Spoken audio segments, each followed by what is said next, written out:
Furiozan početak filmskog oktobra u glavnom gradu obeležile su čak 4 prezentacije nacionalnih kinematografija. Najbolje su prošli nemački filmovi u dvorani Kulturnog centra sa rekordnih 3.500 gledalaca. Glavni organizator i selektor Goethe institut konačno je našoj publici priuštio dobar izbor iz savremenog nemačkog filma. Izbor koji je sadržao kvalitet, provokaciju i neku novu osjećajnost kojom su razbijane predrasude o ovoj inače dobrostojećoj kinematografiji. Ljudi su se glasno smejali i plakali na nemačkim filmovima i zdušno im aplaudirali na kraju svake projekcije. To se, osim u izuzetnim slučajevima, ranije retko događalo. Wir sind jetzt Deutsche. Was sind die denn jetzt? Türken oder Deutsche? Deutsche. U isto vreme u Domu omladine Poljska filmska jesen sa igranim i animiranim filmovima koji pružaju dobar uvid u kinematografiju zemlje koja je, dok je bila iza gvozdene zavese, bila i u fokusu svetske umetničke javnosti. Umesto Vajde Kavalerovića Zanusija i ljudi od mramora i gvožđa, sada su na sceni reditelji i protagonisti od drugačijeg materijala, jer je i stvarnost, barem spolja, drugačija. Poljaci imaju svetski vrednu animaciju, a autori igranih filmova Lech Majevski, Vojčeh Smaržovski ili Jan Jakub Kolski uvažena su imena na velikim svetskim festivalima.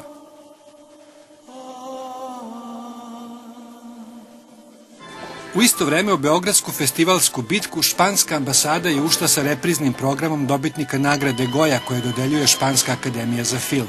I nema u toj repriznosti ničeg lošeg. Naprotiv, uvek postoji nešto što je propušteno, što treba da se gleda više puta, odnosno filmovi koje će neko možda i slučajno sresti prvi put.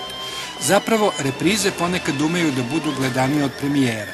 Nevolja je samo što su 3 festivala bila u isto vreme i što osim koordinacije na domaćem terenu, nedostaje koordinacija među zemljama koje imaju kulturne centre u Srbiji umrežene u EUNIC. Tako bi smisao i uspeh cele priče bio veći.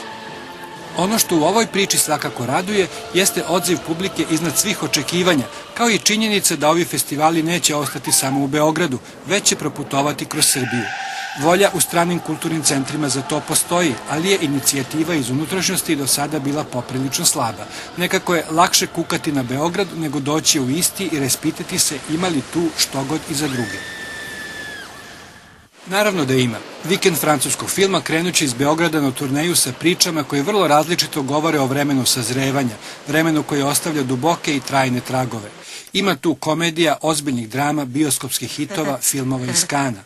Dobar povod da se i škole angažuju da povedu đake u bioskop, jer filmovi su i da se gledaju i da se o njima priča. Ponekad valja tražiti svrhu onoga što radimo, da se posle ne bismo čudili otkuda klip.